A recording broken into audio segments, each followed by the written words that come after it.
Birželio 28. Nebūk išmintinga savo akyse, bijok viešpaties ir venk pikta. Patarlių knyga 3 skyrius 7 eilutė. Dievo vaikui nėra pavojingesnio dalyko kaip puikybė, išdidumas. Nes tai užkerta kelią širdies reformai ir pažangai, neleidžia mūsų panaudoti kitų naudai ir būti ypatingai naudingais Dievo tarnyboje. Dievo žodis taip sako: Dievas išdidiems priešinasi, o nuolankiems teikia malonę. Vietoj to, kad pasitikėti savimi, išmintis liepia priešingai nepasitikėti savimi, nepamiršti savo silpnybių, netobulumų ir ragina parodyti daugiau garbės Dievui ir pasitikėjimo juo. O tai labiau nei kas nors kitas sustiprins, padės atsiskirti ir nedalyvauti mūsų puolusios prigimties bloguose darbuose ir poelgiuose.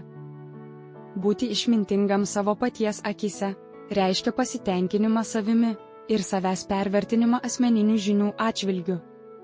Tie, kurie yra tokio nusiteikimo, negali mokytis ir be abejo atpuls nuo tiesos, nebent pataisys savo elgesį.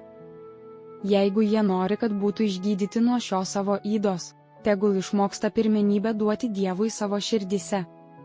Tokiu būdu galės nutraukti ryšius su nuodėme, neteisingumu ir praktikuoti gėrį. Klausimai: kokius šią savaitę turėjau išbandymus susijusius su šiuo tekstu? Kaip juos priėmiau? Kokie buvo rezultatai?